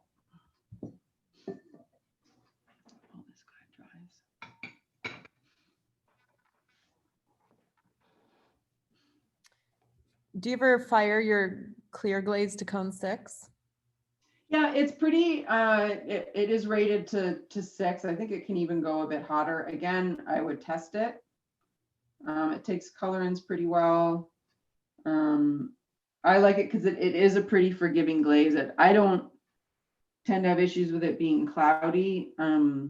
Again, everyone's, materials or water is slightly different, so that can affect your glazes, but it's, knock on wood, pretty reliable. So is it potter with such a distinct style? What kind of advice do you give more novice potters looking to define their own style or even find what they're interested in? Yeah, that's a great question. I'm actually working on putting together a mentorship program that I'm going to be teaching, I think, on sort of helping people do that very thing. Something I found very handy, helpful for finding a style, it's something that is always evolving over time. It's this exercise called Notice What You Notice. And it's basically, you know, paying attention to your attention. I think Linda Sikora, an excellent educator and potter, talks about that, as does Chris Staley, both two amazing educators. And it, yeah, just this idea of paying attention to what interests you and what you're drawn to, and then looking at the patterns, you know, like whether it's, you know, taking photos, you know, a photo diary in your phone every day, or like keeping an album in Instagram or whatever, or Pinterest, of stuff that you're really drawn to creatively, whether that's, you know, like I look at a lot of painters. I do look at other potters, but in terms of my surfaces are certainly influenced by painting and printmaking. And then sort of seeing those things side by side and trying to see where you can draw relationships between them, like what the correlations are. Like for me, when I did that, it was like, oh wow, I have a thing for circles and like bisected, you know, circles, and that may seem simple, like, oh, I like circles, but then, I mean, that's a motif that I go back to consistently in my work, and it's sort of like a grounding thing. And then, you know, color palettes too. I think also just not being afraid to take risks, or being afraid but doing it anyway. Because that's when the magic happens, is when you're trying, you know, if you're not failing, at least some of the time you're doing something wrong.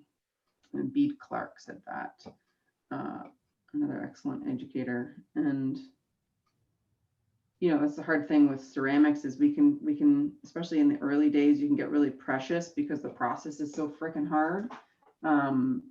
So it can feel hard to take risks. So finding a way that you can take risks, measured risks,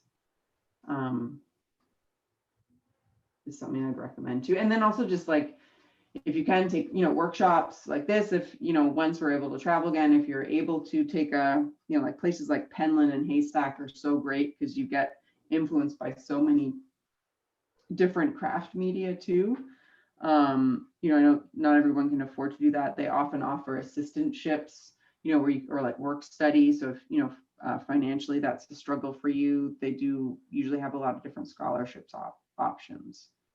So, you know, just exposing yourself to as much as you can, using other people's pots. I always learn so much from using my own pots, but then also using other people's pots. Yeah. So I've got that circle that I put glaze on. I'm just gonna put wax over it, and I'm gonna peel away the sticker because it's dry now. So I'm gonna put wax over it. And I would normally let that like dry, but I'm just gonna peel it away. Nope, I thought it was gonna be a big old mess under there, but it wasn't. So now I've got this pretty tidy glaze circle right there. There's a little bit of messiness up above that I'm just gonna go and clean up with my sponge.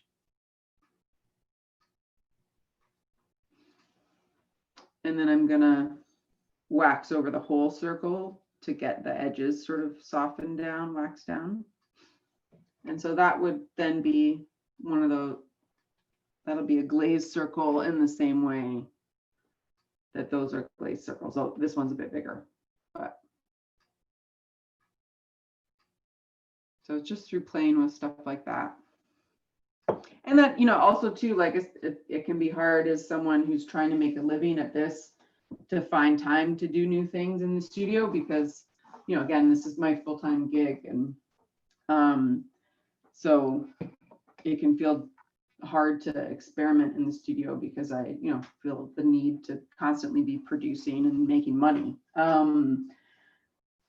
But sometimes like small things like, you know, I started sort of doing this line, the naked line, as I call it, for the Kala Stein, You Know Me show. I'd been invited to it for a couple of years, and every time I do the show, I try and make sure I send something different than the last time, so that it's not, I don't want to just send the same thing all the time, because, you know, and that's an easy opportunity. It's like five cups, or five, you know, the Americano show, like 5 mugs or 6 or something like that. Like it's a small enough number that it's like I feel like, okay, I can try something new, and that's a way for me to play in the studio and try something different. And it's kind of low stakes, and they usually, you know, are well received, and it's again a nice way to sort of challenge myself and not get bored in the studio too, because that's, you know, it's funny, you know, people, and obviously I love what I do, otherwise I wouldn't, you know, I would go,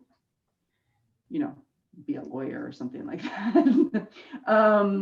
But it's my job still, so it's not my hobby, it's my job. So, but it's important to find moments when it can be, you can, you know, get those fun, creative moments in it. So Naomi, a couple tech questions before another big one.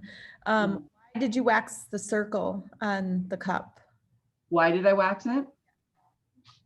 Is that the question? Yes, why did you wax it? Yeah, great question. Just because it's going to be kind of fragile, and it's easy enough, you know, I have my brush in the wax already. I don't want to chip that glaze away. I want it to be a really crisp circle. So just by waxing it, it's like, okay, I don't have to worry that I'm going to bonk into it, or if I'm going to, you know, maybe normally I would probably do more circles over here, like I wouldn't just do one. So then I'm not worried about handling it. Yeah, but good question. Thank you. And then do you have a good recipe for a clear matte glaze? I don't. You know, Val Cushing has so many great, I remember there being a lot of great Val Cushing matte glazes out there. I don't use matte glaze myself, so I'm afraid I don't. But I would just say, you know, test, and there's lots of great recipes out there. Just, you know, obviously you want to test them. I will say, if you're on the hunt for a transparent matte glaze, it's the unicorn that I've never seen, but everyone's Yeah. using it all the time. So there was a question about inspiration and where you find inspiration for your work. Can you talk about that a little bit? Yeah. Good question. I mean, definitely, and it's something I go into when I do an artist talk, and maybe, like Kayla, we hadn't chatted about this, but maybe in the new year, if we're doing the Friday night cocktail hours again, I might do another artist talk at some point, just for folks to see some of the influences, because it's obviously pretty in-depth. I grew up around a lot of art. My parents collected art. As you can see, I like color a lot. My home was very colorful, and so that, it's funny, I've had friends who've like gone to my parents' home before, and they're like, oh, I feel like I understand you so much better from seeing where you grew up, because it's kind of distinctive in terms of, again, like a lot of colorful art and walls and mishmash of colors everywhere and textures and influences. So that has definitely influenced my work a lot, as has, you know, just working with, you know, doing this for like over 20 years now. So that inspiration,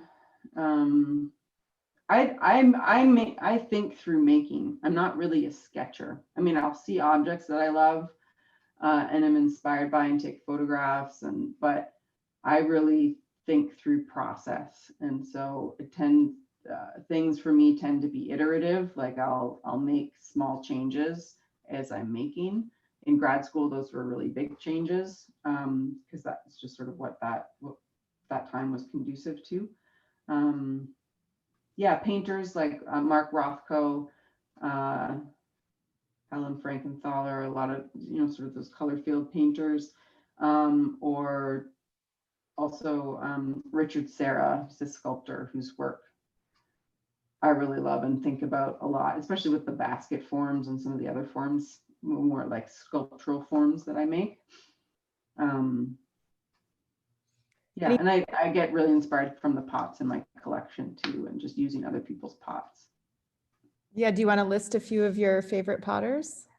Oh gosh, so many. I love Lindsay Rogers' pots, and I think her work, you know, it's funny, you can kind of see, I'm a bit of a magpie, I guess. Like her work really influenced my work in grad school in terms of like the texture and the clay that she uses and some of her process. Even our work is very different, but you can see some similarities there. Joan Bruneau, I apprenticed with her out of Nova Scotia. She's a potter, a full-time potter, and her you can, again, looking at her color palette, you can understand why I love her work. And she just makes some really beautiful, sort of joyful pots. Who else am I really? I love some of my favorite pots that I use right now. Michael Connolly, he's got some lovely, lovely pots. Julia Galloway, I've been a fangirl of Julia Galloway's pots since I was in undergrad. Just the proportion and form. Yeah, trying to. Just another question. Do you enjoy hand building as much as the decorating? Yeah, I love decorating. When I was at Sonoma, actually, for my show there, I did these big like platters that are like this big.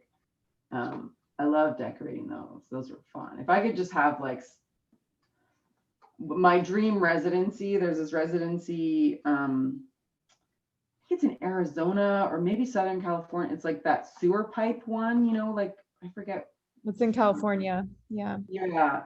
There's like these big extruded sewer pipes that are like, you know, 10 feet tall. I just thought of another artist, Betty Woodman. Love her work. Anyways, these big, massive sewer pipes. I'm like, I would love to just like go to town decorating those. I do enjoy the decorating. I prefer decorating the big stuff because it just feels like I can be looser and freer. And there's more space. But I do like the building as well. Although the decorating is the time I find it harder, like the underglaze decorating, I find it harder to talk while I'm doing that because it's using a different part of my brain. Like I can talk on the phone to people when I'm making a mug or something like that. Not pulling a handle, but you know, making a cup, I can talk on the phone while I do that. But I enjoy it. I like hand building better than throwing. I used to be a thrower. What brought you to clay initially? So I went to this arts high school in my town, it's unusual for there to be arts high schools in Canada. We don't have the same sort of rich history as y'all do in the US in terms of lots of art, you know, like ceramic programs in high school. But I went to this arts high school, and I'm the third of 4 kids, and doing clay was the first thing I'd ever remember doing that I was just like naturally good at, and none of my siblings did it. So I think it was partly that. It was just like, oh, I had a natural ability for it and no one else did it. So like could be kind of my thing. Is that, you know, I had older siblings who were very high achieving and well known for their own thing that they did. So you obviously sell out really quick. So there's a couple of questions like, you know, when you sell out so quickly, do you feel like anxious about it or really happy about it? Like, how do you feel about that part of it? But also, as you're producing and shipping things off immediately, like, how do you sort of reflect on your work? Do you photograph your work or hold pieces back to live with them? How do you keep track of your process and growth? yeah, that's a great question. And I'm not very, I don't photograph much. I'm currently, actually just had a meeting today. I'm working on a new website, which will have a shop.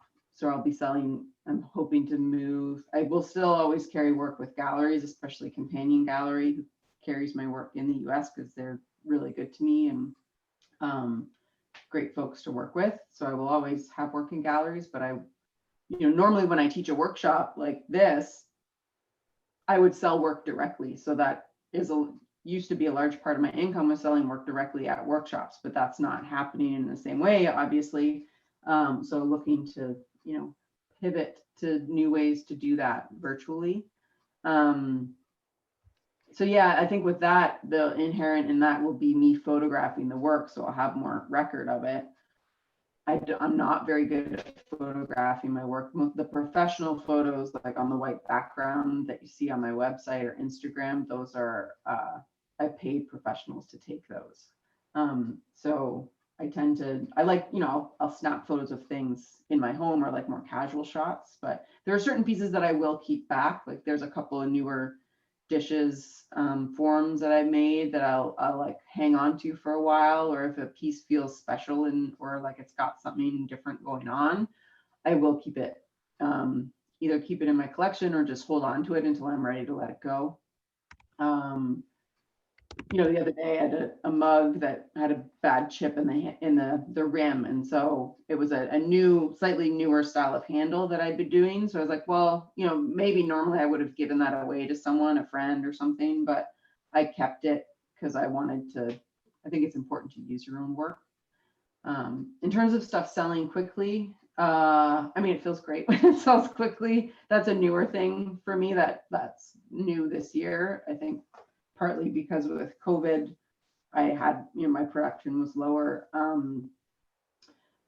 And so, yeah, there was just not as much work out there. And so there was a bit of a pent up demand. And, that's good. Obviously I want, people to be able to get my work. I hate pricing work. I hate talking about pricing work. I don't know if it's the Canadian in me or what it is. It's hard because ultimately I do want the stuff, I want people to use it. So, but it is very time consuming and I want to be able to eat. So, it's, that balance between me eating and other people like actually being able to use the work. So, yeah, the mugs are a tricky one for me in terms of that, because the reality is that, a mug is just as much work, if not more work, than like a large serving platter. But the perceived value of it because of scale is very different. Like this is quite a complex object to decorate than in comparison to like a serving bowl or something like that, which is actually pretty straightforward. So those are moments I struggle with in terms of pricing, and figuring that out. But yeah, I'm hoping with the new website that I'll be able to make more direct sales, which will, then allow me to spend a little more time with the work, maybe. What sells the best for you? Mugs.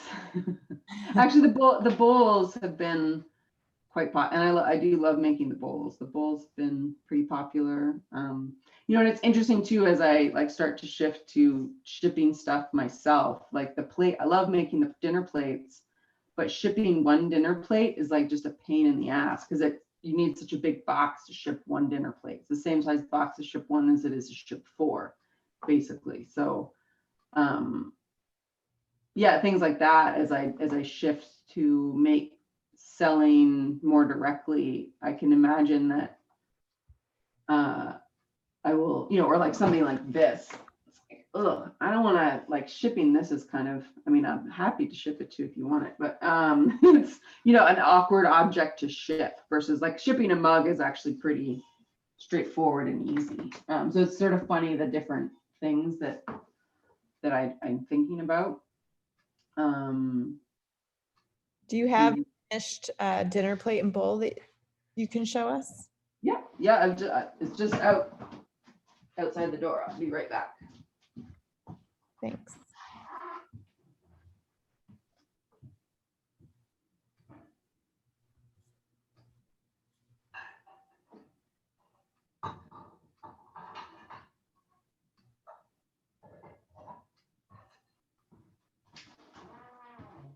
Coming back.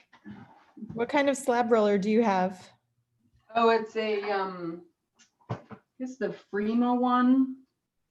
It's a Chinese one. I bought it here in Canada. I think it's similar to the Shimpo one. I think it was affordable and it's really good. I wanted a wide one that was wide, and I didn't want the ones with you know, like the Brent ones where you have to like pull the boards out. I wanted it to be able to vary the thickness. So I'm really happy with it. Yeah, so this is dinner plate size. Can we see it in the side view so we can see? Oh, yeah.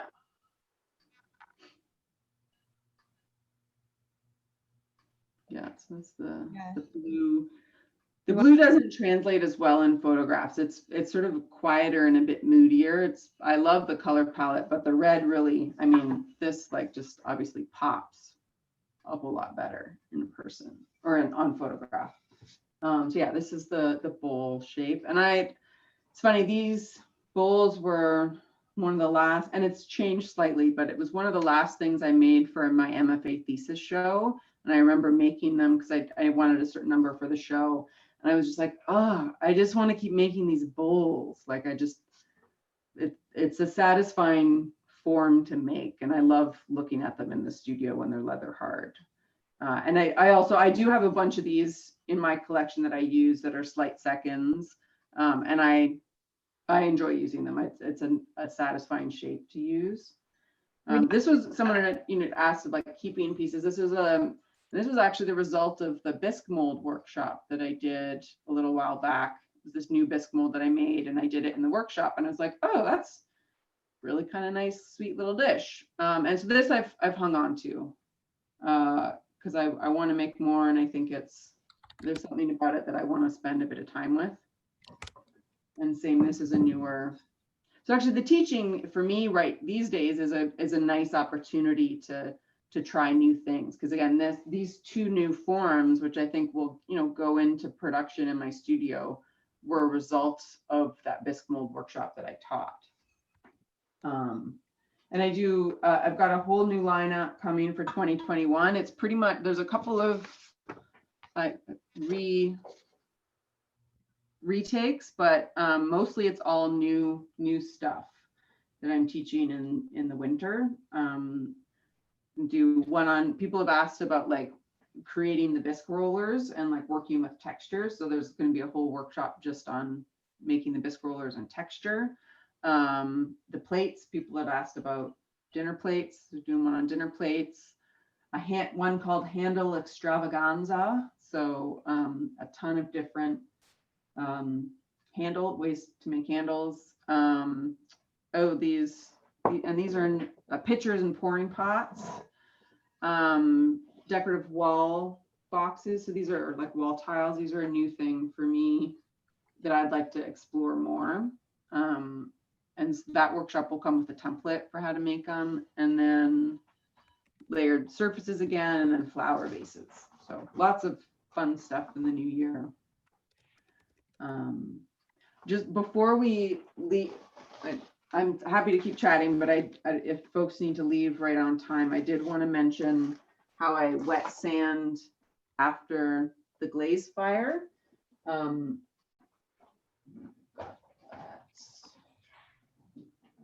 here it is.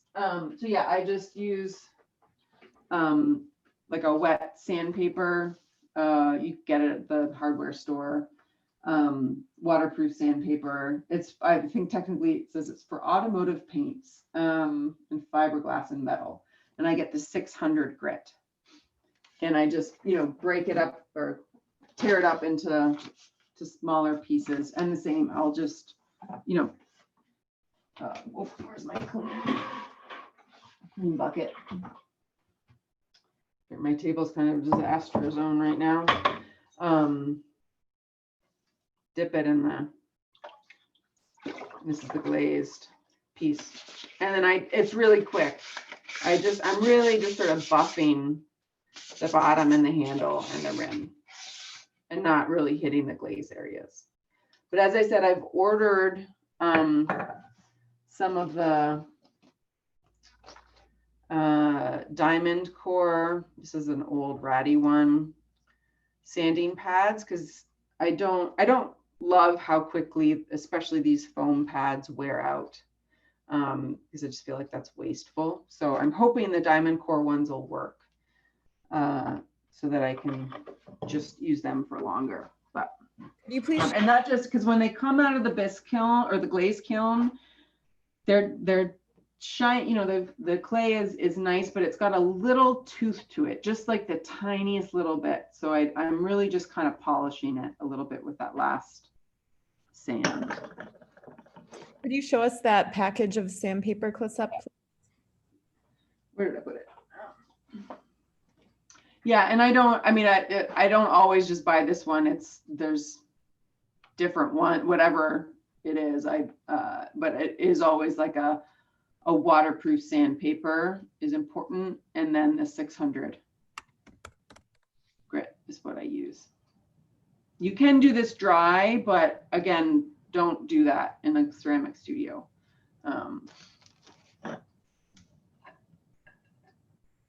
Yeah. Just curious about those diamond sanding pads. Are they the thicker ones or are they thin like the ones that you like to use? So where did I put that? I know some people use, like, there's these ones you can get that are on like this stiff sponge, and it's like, they're quite aggressive, but it's also like you can't flex it at all. So it's kind of useless to me because I want to get it around handles and such. So this, I think this is the style. I bought this when I was at the Brain. You can see it's like all worn out. What I've talked to some people, actually, Eric Botville, who runs Companion Gallery, and he gets these ones, and then you can actually just peel the sandpaper, like the paper bit or the grit bit off the backing and just use it like a thin piece. Because I mean, this has some flex to it, but it's not. And I think that's partly why it broke down in the middle, was because I was curving it like that. So yeah, I've seen people and they just literally, I mean, I might as well with this one, you can like tear the whole thing off. So then just use it like that. They have different ones, but yeah, I'm testing it out. So I'll get back to you if you follow me on. It's funny, I realized just after I placed my order with them, they started following me on Instagram, and I was like, damn, I should have asked them if they'd send me some free samples. If they work out, maybe they will for my next one, because I just bought a couple of grits. One thing I have found with the diamond core, they can be very aggressive. So I bought some higher grit ones because I've used them before, and they like actually, even on the glazed work like this, they'll like eat into the clay too much and bring up some of the grog and stuff. So they can be quite aggressive. So being careful with that. Great, thank you, Naomi. One last question, because we do have to wrap it up here. What kind of respirator do you use for mixing glaze? Oh yeah, I did bring that out. Yeah, so great health and safety bit. I just have the 3M one. I did change, I think I had the cartridges for a really long time. So I finally got some new ones. Yeah. So it's always important to use your respirator. And when I'm mixing glazes, I have an attached garage. So actually, while the weather was still nice the other week, I mixed a bunch of like slip and glazes so I could have the door in the garage open and sort of like do it outside. I just try and, because my studio is in my home, I really try and minimize dust as much as I can. So it's not a health and safety issue. But yeah, and if folks, as I said, I've sent some more work to Companion Gallery. So I sent like 30 pieces or so. That should be showing up there in the next week or two. And then with my new website, if you follow me on Instagram, I'll be notifying you when that's coming live, and I will be setting up a newsletter so that, and newsletter subscribers, I'm hoping to set it up so that newsletter subscribers get early access to the sale as well, and you'll obviously get notified of any upcoming workshops and the like. So if you're interested in learning more or getting some work, you can also always just shoot me an email or direct message. What's your email? Naomi at naomiclement.com. And I did tell somebody, if they're interested in the mentor program that you're going to be offering in the new year, to just email you to get on the notification list. Yeah, and that's it's going to be, yeah, I'm excited about that because I miss some of the bigger, I've enjoyed the conversation and like the big picture conversations about stuff, so should be fun. Great. Awesome, Naomi. Thank you so much. And thank you everyone for coming and attending and supporting us again. You're keeping us employed, and we love the conversations. We love being here and sharing this with you. Yeah, and thank you, Kayla. This is my last live workshop of 2020. It's been a delight, and I'm excited for 2021. And stay tuned on Instagram. As Kayla mentioned, we might be we're trying to re-release some of my previous recordings in the coming weeks. Yeah, and if you have questions, just feel free to reach out. Yeah, and I'll say too, you should be getting a survey at the end of this, and we really read every single one. So if you have any suggestions for upcoming workshops or a testimonial story to share with us, we'd love to hear from you. Yeah, and please, I love it when folks share like tag me on Instagram if you use some of these techniques. I'd love to see what folks get up to. It's always amazing the different things that people come up with. So just Naomi K. Clement on Instagram. Awesome. Thanks, Naomi. Have a good night. Goodbye, everybody. You too. Bye, everyone.